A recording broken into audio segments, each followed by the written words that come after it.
고마우신 하나님 아버지, 이 저녁에도 함께 모여서 찬양하며 기도하고 하나님 말씀 앞에 섭니다. 우리를 이끌어 주시고 인도해 주셔서 연약한 자에 들지 않도록 도우시고 말씀의 이끌을 잘 받으며 승리하는 삶을 살아갈 수 있도록 하나님 간섭하여 주시옵소서. 여전히 환경적인 어려움 때문에 온 성도 함께 모이지 못하는 환경들을 기억해 주시고 이런 환경을 우리가 짓눌리거나 밀리지 않게 하시고 이런 때 더욱더 우리 마음을 잘 가다듬며 믿음의 삶을 잘 살아갈 수 있도록 주님 도와주시기를 원하오며 가정들마다 또 일터에도 은혜를 베풀어 주시되 우리 주신 그 믿음을 갖고 승리할 수 있도록 하나님 역사하여 주시옵소서. 이밤단 우리에게 은혜 베푸시기를 원하오며 예수님의 이름으로 기도하옵나이다. 아멘. 하나님 말씀 예레미야서 1장 말씀을 보겠습니다. 구약 성경 예레미야 1장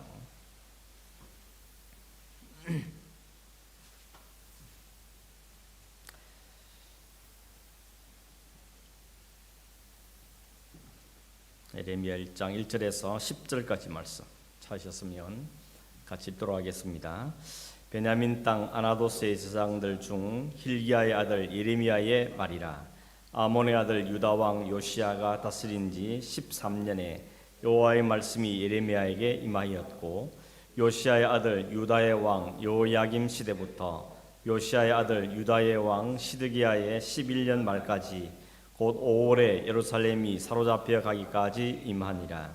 여호와의 말씀이 내게 임하니라. 이르시되 내가 너를 모태에 짓기 전에 너를 알았고 네가 배에서 나오기 전에 너를 성별하였고 너를 여러 나라의 선자로 세우노라 하시기로 내가 이르되 슬프도소이다. 주 여호와여 보소서 나는 아이라 말할 줄을 알지 못하나이다 하니 여호와께서 내게 이르시되 너는 아이라 말하지 말고 내가 너를 누구에게 보내든지 너는 가며 내가 네게 무엇을 명령하든지 너는 말할지니라. 너는 그들 때문에 두려워하지 말라. 내가 너와 함께하여 너를 구원하리라. 나 여호와의 말이니라 하시고 여호와께서 그의 손을 내밀어 내 입에 대시며 여호와께서 내게 이르시되 보라 내가 내 말을 내 입에 두었노라. 보라 내가 오늘 너를 여러 나라와 여러 왕국 위에 세워 네가 그것들을 뽑고 파괴하며 파멸하고 넘어뜨리며 건설하고 심게 하였느니라 하시니라. 아멘. 이 예레미야 1장 말씀을 읽은 이유는 우리가 오늘 살펴보려고 하는 이 포로 시대가 시작되기 전에 가장 왕성하게 활동했던 선지자가 예레미야입니다. 나중에 다시 한번 살펴보겠지만 그 예레미야를 하나님께 부르시고 그게 굉장히 부담스러운 하나님 말씀을 주시는 장면이 오늘 이 1장의 일부분에 있는 내용입니다. 우리가 포로 시대를 살펴볼 텐데 포로 시대 하기 전에 지난주 우리가 다니엘 왕국, 분열 왕국에 대해서 우리가 살펴보았죠. 분열 왕국 시대, 다니엘 왕국 시대는 딱 세 명이죠. 사울, 다윗, 솔로몬. 거기까지가 다니엘 왕국이고 솔로몬 이후에 그 아들 때 르호보암이 왕이 됐는데 그 르호보암에게 여로보암이 어떤 정책을 펼칠 겁니까? 물었죠. 그때 뭐라 그랬죠? 우리 아버지보다도 더 심하게 백성들을 힘들게 만드는 정책을 펼치겠다. 뭐 이렇게 말했죠. 그 이유를 말하기를 내 손가락 굵기가 우리 아버지 허리보다 굵다. 뭐 이러면서 그래, 네 굵다. 뭐 이런 거죠. 그래서 그렇게 하는 마음에 여로보암이 나머지 백성 11지파를 이끌고 북쪽 이스라엘을 형성하게 된 것을 보았습니다. 그래서 르호보암 이후부터 이제 남쪽 유다와 북쪽 이스라엘 나누어지게 되었는데 그 분열 왕국 시대의 역사를 조금 정리를 해보도록 하겠습니다. 왜 안 넘어갈까요? 안 꽂았구나. 있습니다. 자, 우선 분열 왕국 시대 우리가 기억에 대해서 사실 공부하면 그 이런 프린트를 보시면서 좀 같이 넘어가면 좋겠습니다. 오늘 들어오실 때 이거 받으셨죠? 이스라엘 이건 잘 안 보이네. 그 선지자들 표를 보냈습니다. 지난주에 드렸던 그 왕들 대조표랑 오늘 알아드리는 건 뭔가 하면 그 왕들에게 있었던 그 선지자들 어떤 선지자들이 있었는가를 시대별로 이렇게 연결해 둔 게 있는데 한번 표 한번 보시겠습니까? 표를 보시면 우선 여러분 참고로 설명을 드릴 것은 유다와 이스라엘 왕조 대조표 있죠. 거기에 왼쪽 제일 밑에 보면 왕조라는 게 있죠. 왕조는 북이스라엘은 1, 2, 3, 4, 5, 6, 7, 8, 9대 있죠. 보셨습니까? 어디 있는지? 예. 그 왕조라는 게 뭔가 하면요. 쉽게 말하면 가문을 말하는 거예요. 가문. 그래서 여러분 보시면 1왕조는 누굽니까? 여로보암, 나답이죠. 여기는 아들이 왕을 받았다는 거예요. 그러니까 한 가문이라는 이야기죠. 그런데 2왕조의 3번 바하사가 원래는 이 신하였는데 반역을 일으키고 그 왕을 죽여버리고 자신이 왕이 된 겁니다. 그래서 왕조가 바뀌는 거죠. 가문이 바뀌었다는 이야기입니다. 그래서 바하사의 아들 엘라까지 이어졌는데 시므리가 또 반역을 일으키고 죽여버립니다. 근데 시므리는 며칠 왕이 있다 그러죠? 7일 동안 왕으로 됐죠. 7일 만에 오므리가 그 시므리를 죽이고 다시 왕이 된 겁니다. 그래서 오므리, 아합, 아하시아, 요람까지는 오므리 왕조라 그러는데 이번 네 번째 왕조 이렇게 되는 것이죠. 그래서 북이스라엘은 뭘 말씀드리고 싶은가 하면 왕조가 바뀝니다. 그러니까 왕이 아들로 쭉 이어가는 게 아니고 신하가 반역을 일으키고 또 신하가 반역을 일으키고 그렇게 해서 왕조가 자꾸 바뀌는 뒤집어지는 게 북이스라엘의 모습이죠. 그러다가 722년에 사마리아가 멸망을 당하러 나왔죠. 근데 이런 남유다는 어떻습니까? 왕조가 없죠. 그죠? 오른쪽에 왕조가 없습니다. 왜냐하면 다 다윗 자손들인 것이죠. 아무리 왕이 나쁜 짓 하더라도 반드시 그 아들이 왕위를 받습니다. 그래서 그 왕조는 한 왕조, 다윗 왕조로만 이어지는 거죠. 이게 왜 그럴까요? 하나님의 언약 때문에 그런 거죠. 내가 다윗 왕을 통하여서 가문을 일으키고 그 왕조를 세울 것이고 그 왕조 속에서 장차 메시아가 와야 되기 때문에 하나님이 인간들의 선과 악에 떠나서 하나 언약의 근거에 그 백성을 계속 이어가는 겁니다. 이게 은혜인 거죠. 하나님 우리를 언약으로 보시는 거예요. 우리를 선하고 착하냐 이 잘했냐면 그걸 판단하시는 게 아니고 우리가 그 언약 아래 있는 백성인가 그걸 보고 판단하는 거죠. 이게 우리에게 얼마나 놀라운 은혜인지 모릅니다. 만약에 하나님이 선과 악의 잣대를 딱 갖다 대면 우리 어떻게 할까요? 진짜 맨날 매맞다가 정말 죽을 수밖에 없는 존재들인데 그런 우리가 예수 그리스도에 접붙여 있는 그 피를 받은 그런 언약을 있다는 것 때문에 그 왕조가 이어져가는 것을 우리에게 보여주는 것이죠. 또 하나가 참고할 게 뭔가 하면 유다 쪽에 보이세요. 유다. 북이스라엘 왕들은 다 굵은 글씨가 없죠. 그런데 남유다에는 왕들 중에 굵은 글씨가 있죠. 보셨습니까? 누가 굵죠? 3번 아사, 4 요사밧, 7 요아서, 8번째 아마샤, 우시야, 10번째 요담, 12번째 히스기야, 15번째 요시야는 굵게 돼 있죠. 이거 뭘까요? 우리 식 말하면 착한 왕인데 어느 게 착한 왕이죠? 다윗의 길을 따라 행한 왕. 그게 바로 선한 왕의 기준입니다. 그러니까 왜 이 말을 하는가 하면 그렇다고 이 사람이 다 선했냐 착했냐 그런 건 아니거든요. 근데 다윗의 길을 따랐다는 것 때문에 이게 굵은 것으로 표시가 되는 걸 볼 수 있습니다.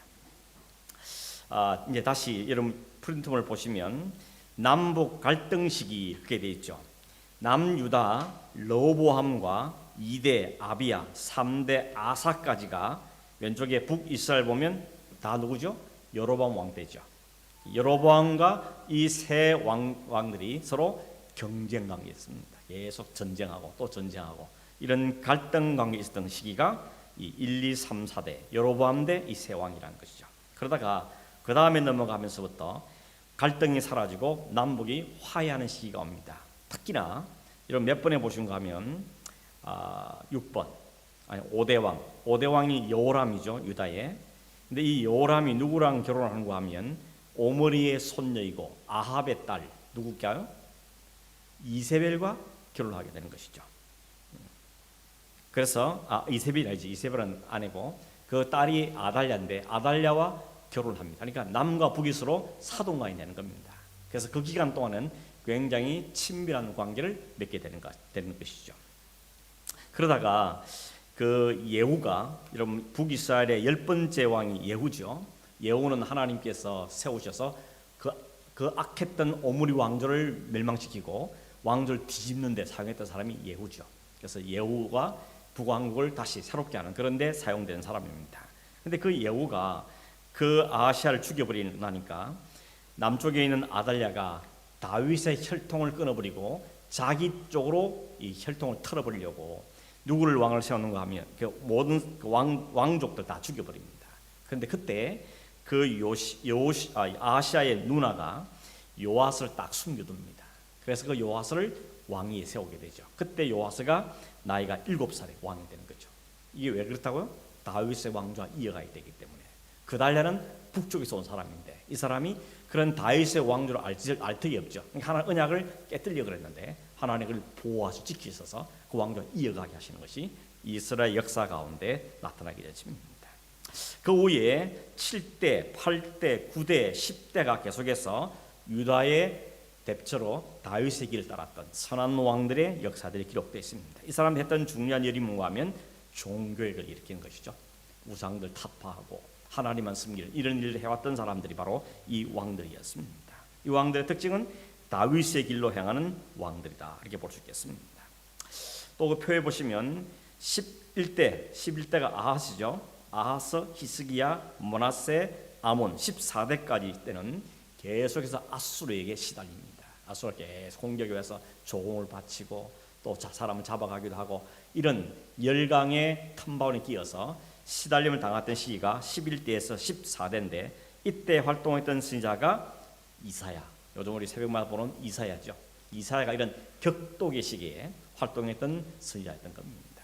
이사야가 오늘 새벽에도 봤겠지만 계속해서 이스라엘 나라에서 경고하고 하나님의 심판을 예고하고 하는 그런 일들을 보게 되는 것입니다.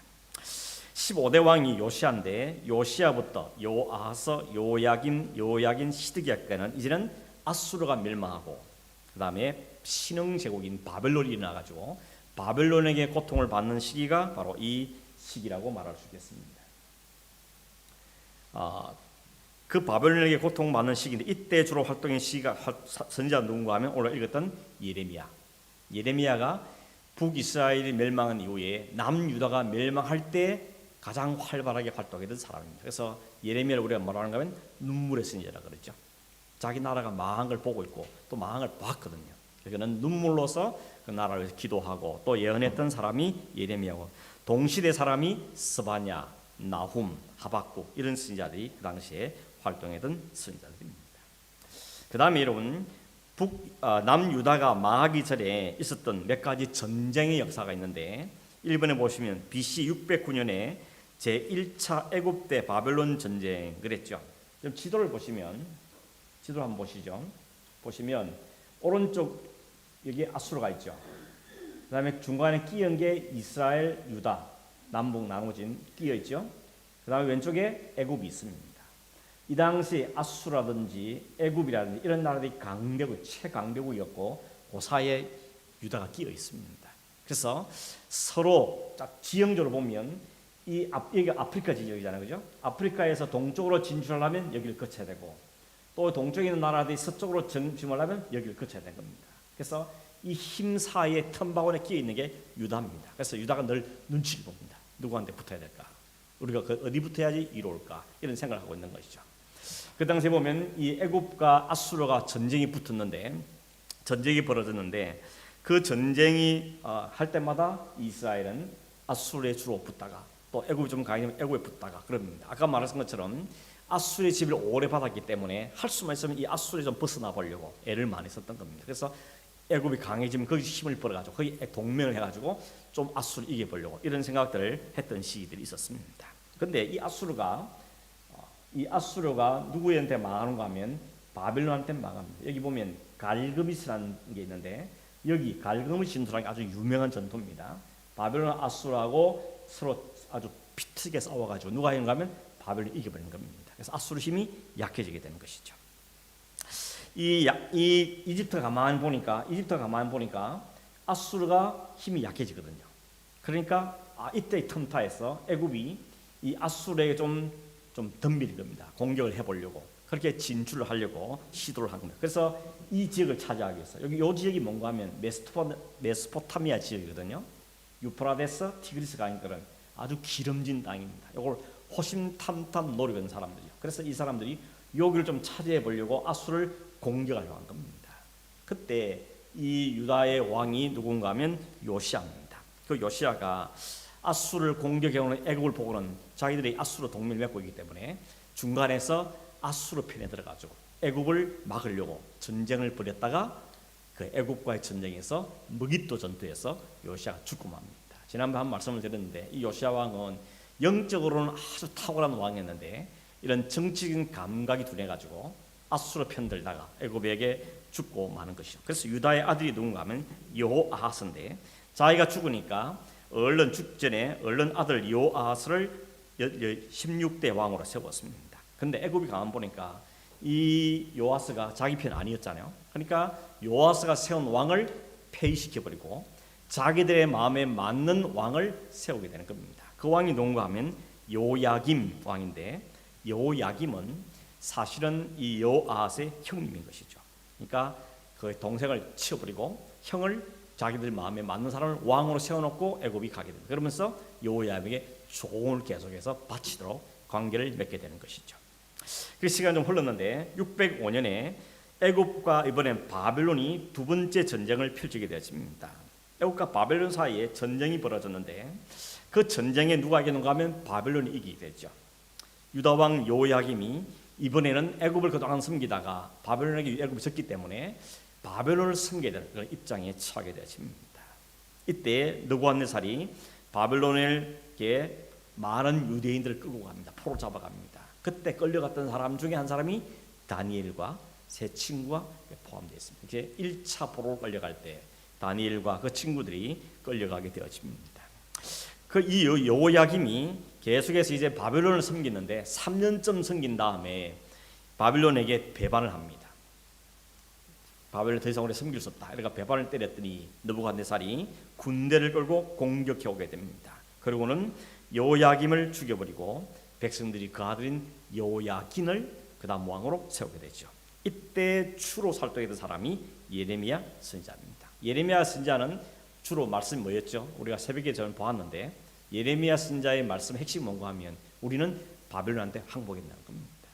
우리는 바벨론에 대들면 안 되고 하나님이 우리의 범죄 때문에 바벨론 우리를 심판하기 때문에 우리는 바벨론에게 항복해야 된다. 그리고 거기서 고통을 어느 정도 70년이죠. 70년 고통을 받은 다음에 우리 회개하고 하나님께 돌이킴을 받아야 된다라고 메시지를 전한 겁니다.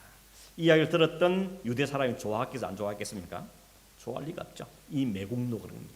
어떻게 나라를 바벨론에 팔아먹으려 그러냐 이러면서 매국노를 이기고 예레미야를 그래서 잡아가두고 감옥에 갇히고 때리고 하는 그런 핍박을 많이 받은 사람이 예레미야였던 겁니다. 그 후에 597년에 바벨론이 다시 2차로 공격해 오는데 여호야긴이 왕이 된 지 3개월 됐을 때 두 번째 공격이 옵니다. 그런 다음에 여호야긴을 끌어내리고 그를 잡아가고 그의 삼촌이었던 시드기야를 왕으로 세우게 됩니다. 그때 많은 고급 인력들 그리고 왕궁에 있는 기물들 그다음 성전에 있는 보물들 다 가지고 그걸 갑니다. 이게 두 번째 포로로 잡혀간 건데 그때 끌려갔던 사람 중에 대표적인 사람이 누군가 하면 에스겔입니다.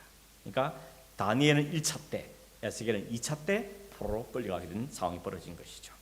결국 586년에 시드기야가 바벨론에게 제공을 잘 바치고 있다가 힘이 좀 키워진 애굽과 동맹을 맺다가 발각이 나가지고 느부갓네 다시 공격해 와서 이번엔 예루살렘을 완전히 항복시키고 포위해서 성을 무너뜨려버리죠. 완전히 패망시켜버리고 그때 586년이 이 유다가 망하게 되는 시기가 되어지는 것입니다. 그래서 나라가 망하게 되어집니다. 그래서 오늘 보려고 하는 이 포로 시대가 이제 이어지는데 포로 시대의 특징은 뭔가 하면요.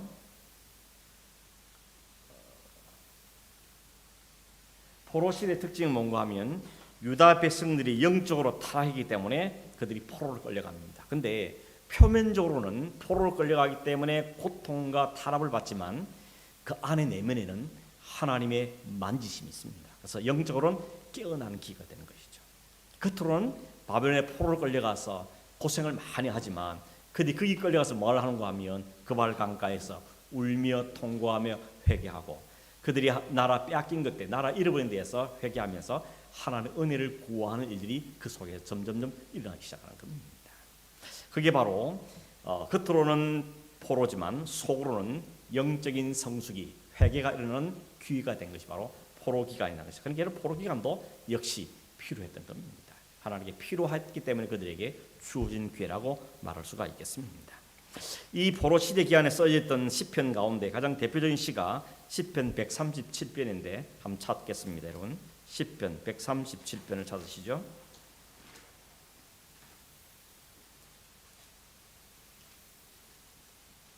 찾으셨습니까? 자, 거기 한번 보십시오. 시편 137편 제가 읽어보겠습니다. 우리가 바빌론의 여러 강변 거기 앉아서 시온을 기억하며 울었도다. 그 중에 버드나무에 우리가 우리의 수금을 걸었나니 이는 우리를 사로잡은 자가 거기서 우리에게 노래를 청하며 우리를 황폐하게 한 자가 기쁨을 청하고 자기들을 위하여 시온의 노래 중 하나를 노래함이로다. 우리가 이방 땅에서 어찌 여호와의 노래를 부를까? 예루살렘은 내가 너를 잊을진데 내 오른손이 그의 제주를 잊을지로다. 내가 예루살렘을 기억하지 아니하거나 내가 가장 즐거워하는 것보다 더 즐거워하지 아니할진데 내 혀가 내 입천장에 붙을지로다. 여호와여 예루살렘이 멸망하는 날을 기억하시고 에돔 자손을 치소서. 그들의 말이 헐어버리라 그 기초까지 헐어버리라 하였나이다. 멸망할 딸 바빌론아 네가 우리에게 행한 대로 네게 갚는 자가 복이 있으리로다. 내 어린 것들을 바위에 메어치는 자는 복이 있으리로다. 여기 이름 바벨론의 강변이라 그러죠. 이 강변이 그발강입니다. 그 그발강가에서 사로잡힌 사람들이 거기 있었다 그러죠. 아마 여기가 포로 수용소가 있었던 것 같습니다. 잡혀갔던 이 유다인들이 주로 지내던 곳이 그발강가에 있었는데 그 사람들이 뭐 한다 그러죠? 거기 앉아서 시온을 기억하며 울었다 그랬죠. 그때 사람들이 와서 그런다죠. 그들이 수금을 버드나무에 걸은 수금을 버는 것도 많고 수금 뭔지 아시죠? 수금을 버드나무에 기대놨더니 이 바벨론 사람들이 와서 노래 한 자리 하라 그럽니다. 이게 좋은 말로 하는 게 놀리는 거죠. 너도 노래 좋아하는 백성 아니냐? 너 우리를 위해 노래 한 자리 해봐. 그런 거 있죠? 예, 놀리면서 노래 한 곡 해봐. 했다는 거죠. 그때 그들이 말이죠. 우리가 어찌 노래 부를 수 있겠냐? 지금 이 나라가 뺏긴 상태에서 무슨 노래를 부르겠냐? 그러면서 애통하고 있으면서 하나님께서 그들에게 은혜를 베풀어 주시기 위해서 이것을 갚아주기를 기도하는 그런 내용이 시편 137편에 있는 내용인 것이죠. 여기서 아까 말씀한 것처럼 이런 영적인 각성들이 일어나고 다시 깨달음이 일어나는 그런 기회가 되었다고 말할 수가 있는 것이죠. 이 포로 시대에는 세 가지 중요한 개념이 있는데 첫째는 포로 생활의 예언, 두 번째 포로 생활의 현실, 포로 생활의 의미, 이 세 가지를 조금 살펴보겠습니다.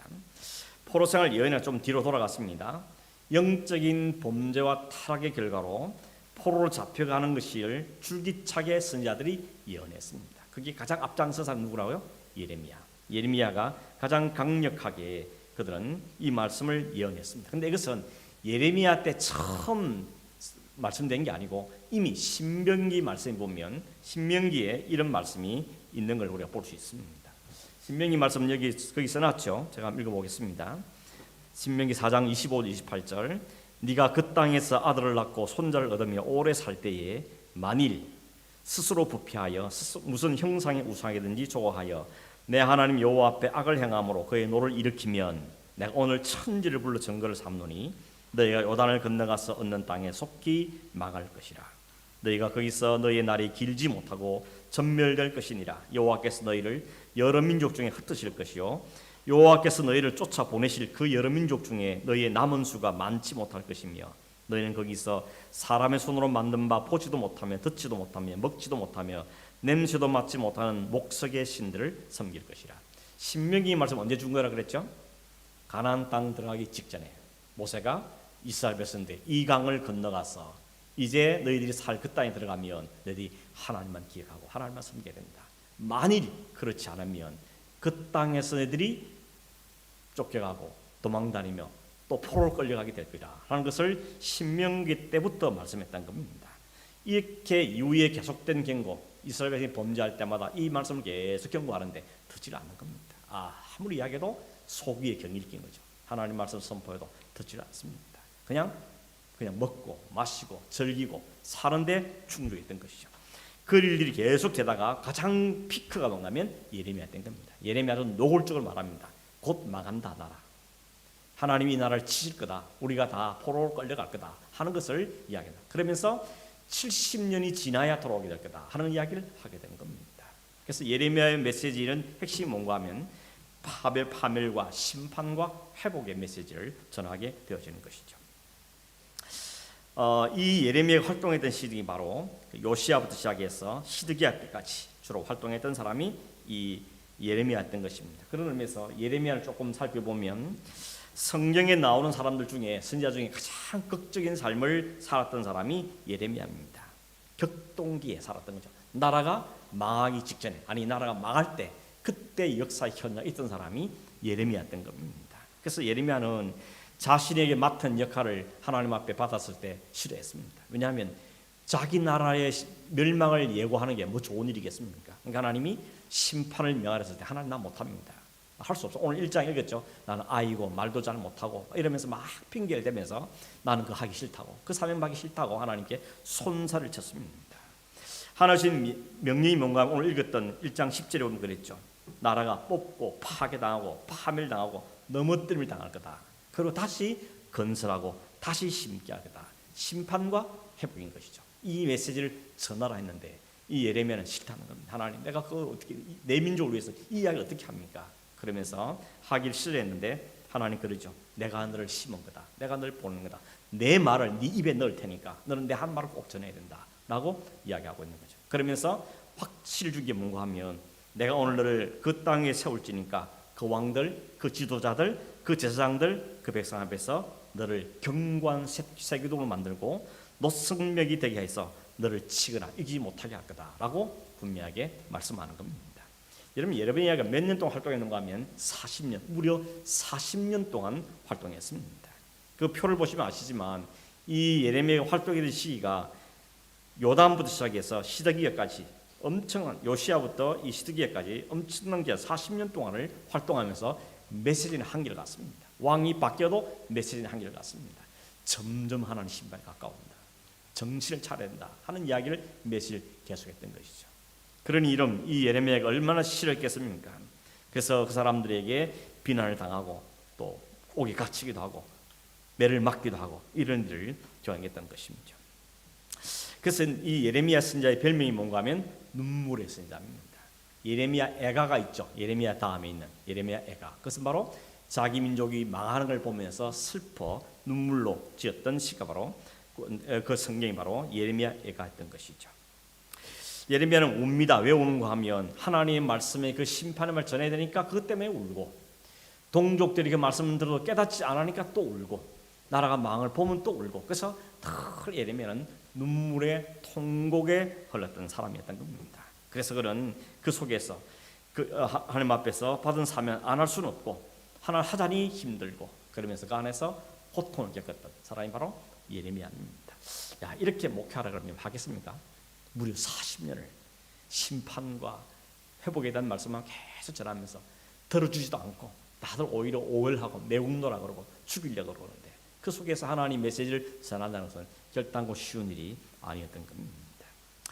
예레미야 1장에 보면 처음 하나님께서 두 가지 환상을 예레미야에 보여줍니다. 내가 너한테 환상 두 개를 보여줄 테니까 꼭 기억해라 그러면서 보이는데 그 첫째가 뭔가 하면 살구나무 환상이었습니다. 왜 살구나무 환상을 보이는가 하면 그 살구나무와 히브리어 샤케드라 그러는데 이것은 반드시 지켜진다, 반드시 이루어진다는 히브리어와 비슷한 발음입니다. 그래서 살구나무를 통해서 상기하는 것은 이런 반드시 이루어진다는 것, 반드시 이 약속은 지켜진다는 그 의미가 갖고 있는 게 살구나무입니다. 뭐겠습니까? 뭘 지킨다는 의미가 또 환상을 보여주는데 펄펄 끓는 가마를 봤습니다. 그 펄펄 가마가 기울어지면서 쏟아지는데 어디서 기울어지냐면 북쪽으로부터 기울어서 쏟아진다 그랬습니다. 이걸 뭘 이야기하죠? 이 심판이 어디로부터 한다? 북쪽으로 돈다는 겁니다. 그리고 이런 반드시 이루어진다 하는 것을 환상을 통해서 그에게 분명하게 보여준 것이죠. 그래서 이 예레미야 이 환상을 보고 도무지 거절하지 못하고 하나님의 말씀을 그 백성들에게 전달하게 되어지는 것이죠. 예레미야 예언대로 결국은 597년에 여호야김과 지도자들이 1차로 다 끌려가고 586년에는 시드기야와 지도자들이 끌려감으로 1차, 2차에 걸쳐서 이 아수르에게 바벨론에게 완전히 멸망하고 마는 것이죠. 아까 지도 보셨죠? 다시 한번 보겠습니다. 아니고 없네 보네. 없네. 그 다음에 이렇게 다 끌려간 나라가 망하게 되는데, 그럼 포로 시대, 포로 끌려가서 현실이 어땠는가 하면 생각밖에 여러분, 포로로 끌려갔지만 이스라엘 유다 백성의 삶이 힘들지 않았습니다. 왜냐하면 그거는 바벨론의 정책 때문에 그렇습니다.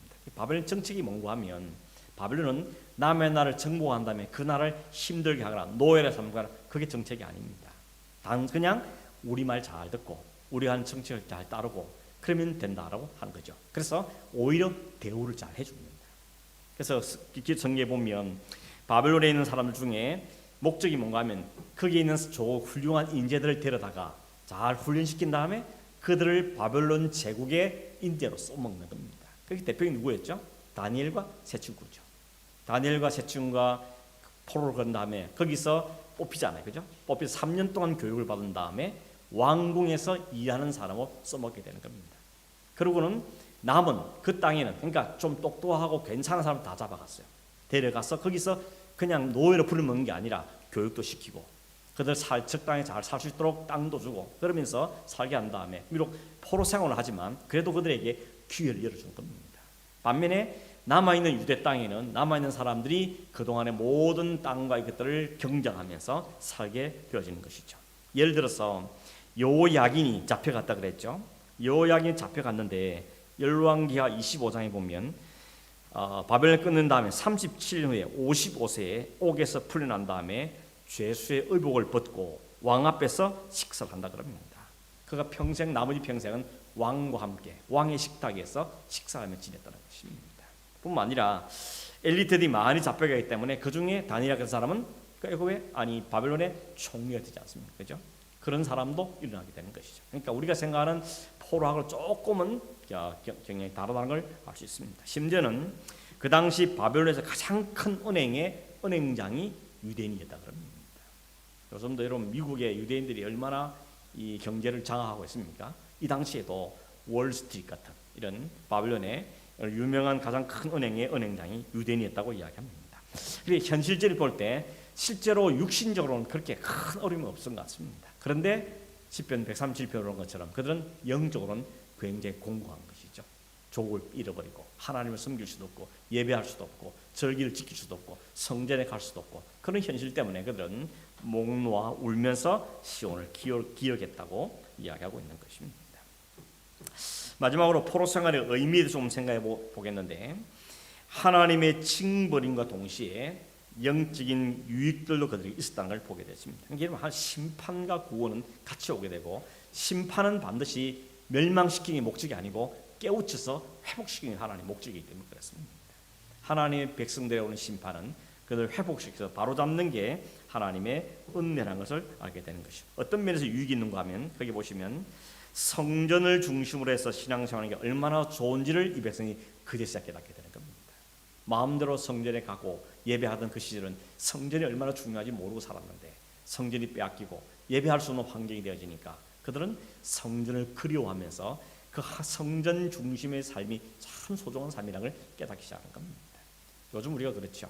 함께 예배할 수도 없고 여러 가지 제약이 심하니까 모여서 예배한다는 참 귀한 거였다, 아름다운 거였다, 성도 함께 예배하고 교제하는 것이 얼마나 복인가 하는 걸 깨닫는 것처럼 이 시대가 그랬다는 겁니다. 이 시대가 바로 그들은 예배할 수 없는 것 때문에 하나님께 예배할 수 없고 성도와 함께 즐길 수 없는 절기를 지키면서 교제하고 기쁨 누리는 그것이 상실된 것에 대해서 그들은 굉장히 안타까워하면서 그들은 그 신앙적인 유익을 그리워하는 그런 영적인 무붕대가 그 가운데 일어나겠다는 것입니다. 두 번째는 성전이 없으니까 성전 대용하는 게 생겼습니다. 그게 회당입니다. 회당이 뭔가 하면 유대인들이 모이는, 요즘 우리 같으면 카운슬 같은 이런 거죠. 거기 모인 곳입니다. 거기서 회의도 하고 의논도 하고 무슨 절기 있으면 지키기도 하고 그런 회당인데, 그때부터 이 유대인들은 회당 중심의 삶이 형성되기 시작합니다. 그러니까 회당을 중심으로 공동체성이 이루어졌다는 것입니다. 이후로 보면 유대인들이 흩어질 때마다 어떻게 하죠? 뿔뿔이 사도행전에 가면 이 유대인들이 뿔뿔이 핍박되고 뿔뿔이 흩어지는데, 흩어지면 거기 가서 제일 먼저 하는 게 회당을 짓는 거였습니다. 우리 한국 사람 너무 비슷하지 않습니까? 한국 사람들도 어디 가든지 몇 명만 모이면 뭐 하죠? 교회를 세우잖아요. 그죠? 세상 어디든지 가보면 한인들이 한 10명이라도 모이면 교회가 있습니다. 유대인들 그런 거죠. 유대인들이 한 10명이나 모이면 반드시 회당을 만들고 그 회당에서 정기적으로 모임을 가지게 되는 겁니다. 그 회당이 이제 유대인들의 공동체성을 유지하는 데 중요한 일들을 하게 되는 것이죠.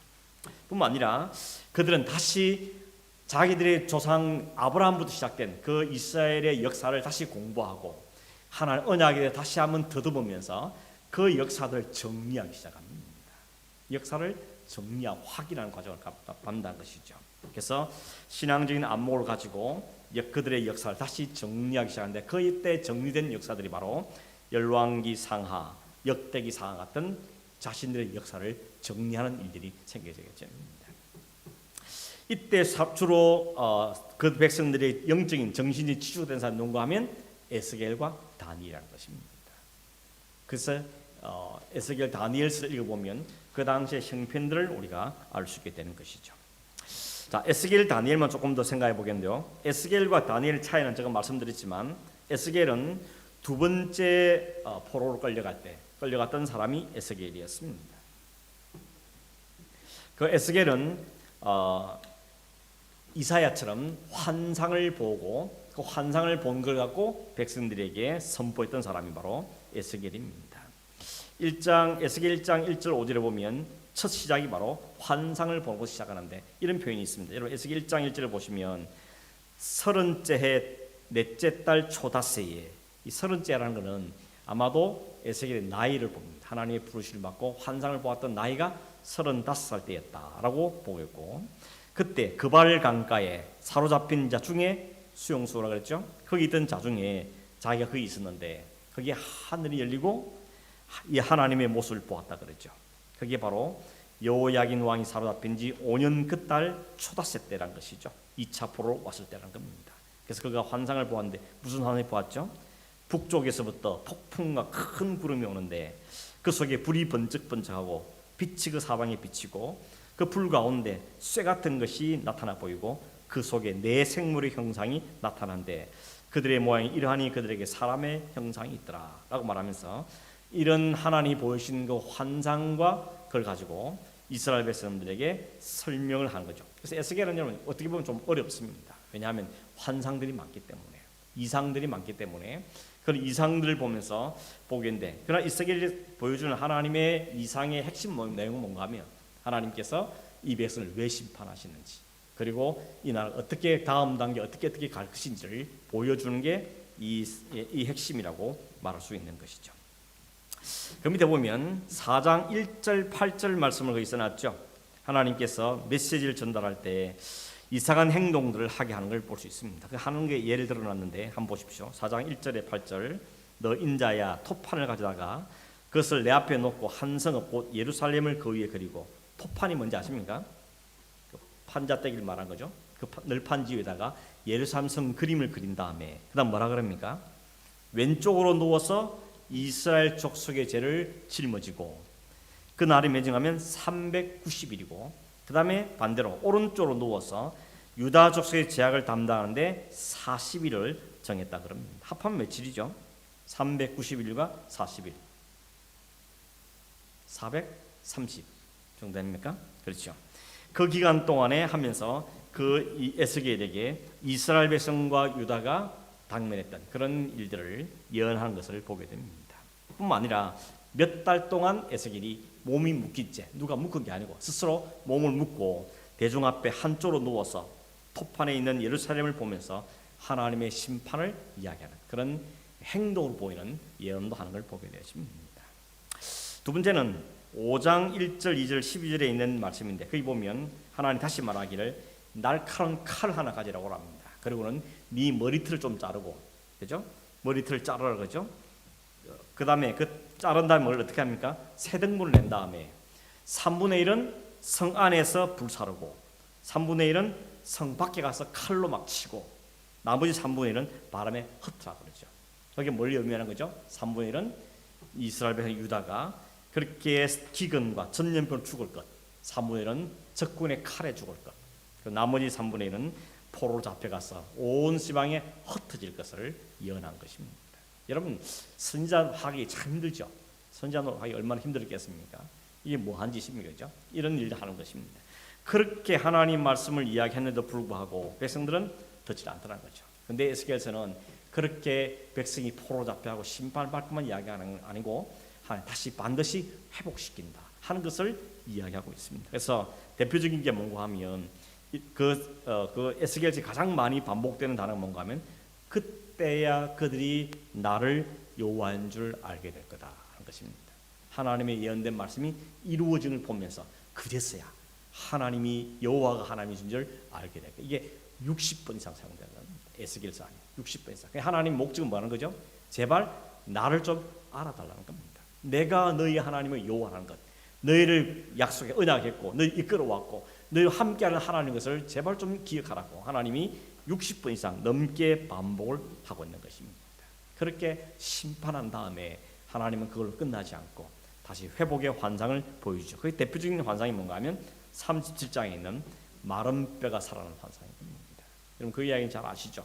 마른 뼈가 살이 붙고 그 다음에 힘줄이 붙고 다 일어나서 큰 군대를 이룬 환상을 보여주죠. 그게 뭐겠습니까? 유다가 다시 회복될 것을. 70년 기간이 끝나고 나면 이 백성을 내가 다시 흩어져 온 사방에 흩어졌죠.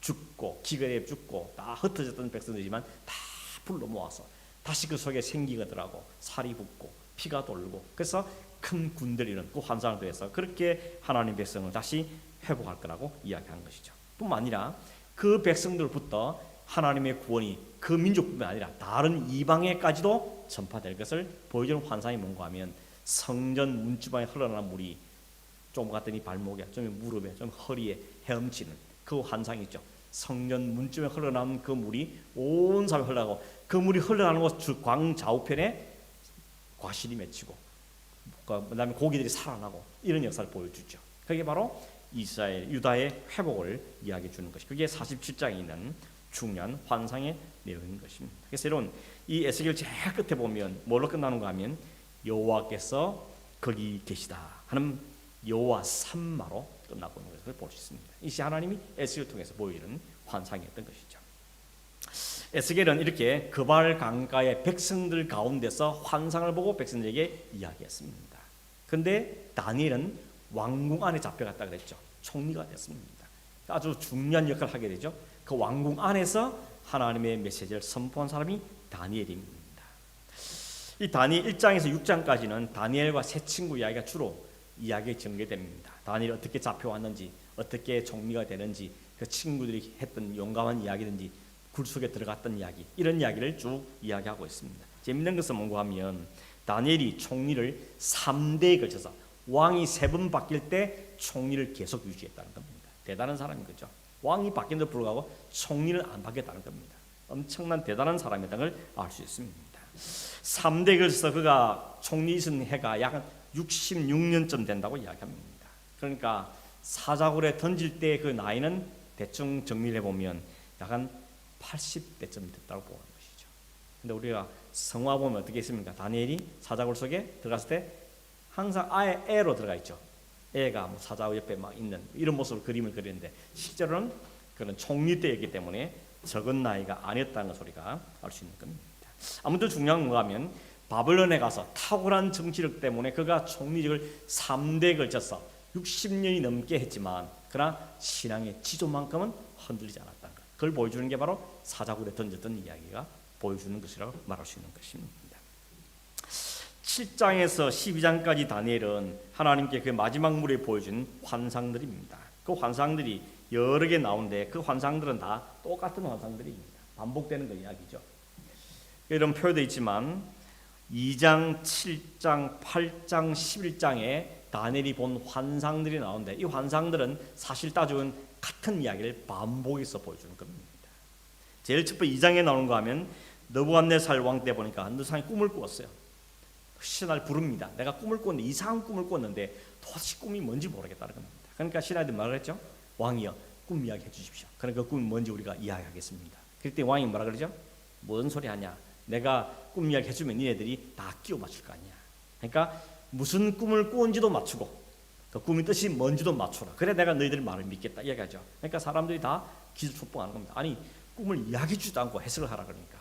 그런데 알고 보니까 한 사람이 있다는 거죠. 그런 사람 꿈을 잘 꾸고 해석을 잘하는 사람이 있는데 그 사람이 다니엘이었던 거예요. 그래서 다니엘을 불러다가 내가 이상한 꿈을 꿨는데 뭔 꿈을 꾸었는지 해석을 해라 했더니 다니엘이 하나님께 영광을 받아서 이야기하죠. 그래서 무슨 꿈인가 하면 큰 신상이, 우상이죠. 신상이 있는데 뭐죠? 위에는 머리는 금, 그리고 가슴과 팔은 은, 그 다음에 이 배와 다리 아래쪽에는 노시죠. 그리고 종아리는 철쇠고, 그다음 발 밑에는 흙이었는데 돌이 하나 오더니 그 신상을 박살내더라. 이 꿈을 이야기하는 거죠. 그러면서 그 꿈 이야기 해석이 뭔가 하면 금은 바벨론을 상징하고 은은 메대와 바사를 상징하고 동은 헬라를 상징하며 철은 로마를 상징한다는 거죠. 그러니까 이 당신의 나라가 영원할 것이 아니고 하나님이 나라를 계속 바꿀 것이며 결국 그 뜨인 돌 메시아가 오면 모든 것을 부시고 하나님 나라를 이룰 거다는 그 이야기를 하게 되는 거죠. 근데 이 꿈을 계속 반복하는 겁니다. 그래서 7장에서는 사자, 곰, 표범, 뿔 가진 짐승 이야기를 이야기하고 8장에서는 숫양과 숫염소를 이야기하고 11장에는 북방과 남방왕 꿈을 꾸게 하는 환상을 이야기하면서 같은 이야기를 반복해서 하는 걸 보게 되는 것입니다. 결국 다니엘은 모든 사람이 어디로 간다는 겁니까? 결국 하나님에 의해서 인자 같은 이, 즉 메시아께 머리를 숙이고 그에게 순종할 날이 올 것이라는 것이 다니엘서가 주는 결론인 것입니다. 지금 당장은 당신 나라가 바벨론이 가장 왕성을 보지만 당신 나라는 메대와 바사에 망할 것이고 메대와 바사는 헬라에 망할 것이고 헬라는 로마에 망할 것이고 그 로마를 정복할 리가 오시는데 그분이 메시아라는 것을 그 이야기 하고 있는 게 다니엘서 하고 있는 이야기인 것입니다. 결국 에스겔과 다니엘서의 결론은 뭐죠? 하나님이 이 백성이 죄에 대해서는 심판하시지만 언약의 백성이기 때문에 다시 회복시켜서 메시아가 오게 한다는 것이 바로 하나님의 메시지의 내용이었던 것입니다. 포로 기간 중에 그걸 배우는 겁니다. 자신의 죄를 깨닫고 회개하게 하고 그러나 하나님 그들을 버리지 않았음을 다시 확인함으로 감사하게 되는 그 일들이 바로 포로 시대에 있었던 이야기죠. 역사적인 일들은 성경에는 없지만 에스겔, 다니엘 보면 그 기간 하나님이 쉬지 않고 역사하는 걸 보여주는 겁니다. 우리가 봤죠? 나중에 보겠지만 에스를 통하여서 하나님이 포로 시대 중에도 하나님이 역사하는 걸 보여주는 겁니다. 그리고 그들 다시 돌아오게 하는 이야기가 우리 다음 주에 보게 될 포로 이후의 역사가 되어지겠습니다. 오늘 말씀드린 우리가 꼭 기억해야 될 사실은 뭔가 하면 결국 여러분 하나님께서는 다 보고 계시다는 겁니다. 우리가 교훈받아서 하나님 다 지켜보십니다.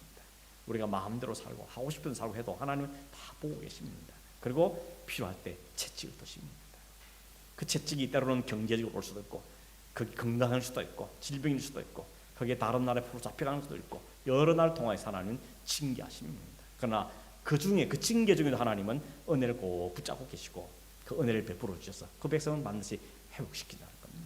이게 우리의 개인의 인생에도 반복되는 거죠. 우리의 인생도 하나님의 은혜에 출발이 됐고 하나님 백성이 되었지만 우리가 하나님 앞에 범죄하고 실수할 때만 하나님은 우리에게 깨우치시고 그러나 우리를 마지막 종착지는 메시아로 하나님 나라로 우리를 이끌어간다는 것이 역사가 주는 교훈이고 오늘 우리 개인이 주는 하나님의 교훈인 겁니다. 역사를 통해 우리를 보고 우리 안에서 하나님 일하시는 걸 보는 것이 바로 역사가 주는 교훈이라고 이야기할 수 있을 겁니다. 우리 이 하나님을 붙잡고 사는 거고 그 하나님 앞에서 성실하게 살아야 되는 거고 그 하나님 소망하며 사는 것이 바로 성도의 삶이 되어야 하는 것입니다. 한번 기도하겠습니다. 고마우신 하나님 아버지, 하나님께서 복 주셔서 하나님의 왕국을 이루려 하셨지만 인간의 범죄와 우상과 타락함을 통하여서 그 나라 찢기고 나누어지며 또 포로로 잡혀가는 이 안타깝고 험난한 역사를 우리가 함께 보았습니다. 하나님 그러나 그 속에서 하나님은 긍휼을 잊지 아니하시고 언약의 백성 반드시 회복시켜서 하나님 나라를 완성해 가시는 것을 보여주었습니다. 하나님 이 역사는 이미 이루어진 역사이지만 우리의 역사 가운데 반복되어 이루어진 있을 뿐만 아니라 하나님 나라 완성된 그 날에 우리에게도 온다는 사실을 보여주신 것을 감사합니다. 하나님 이것이 우리 개인의 삶에도 일어난 일인 줄 알고 늘 우리의 삶의 어디 위치인 일을 확인하며 믿음으로 서 있고 하나님 말씀을 따라 사는 삶을 살아가는 경주해가는 우리 성도들 되도록 주님 은혜를 허락하여 주시옵소서. 예수님의 이름으로 기도하옵나이다. 아멘. 하늘에 계신 우리 아버지여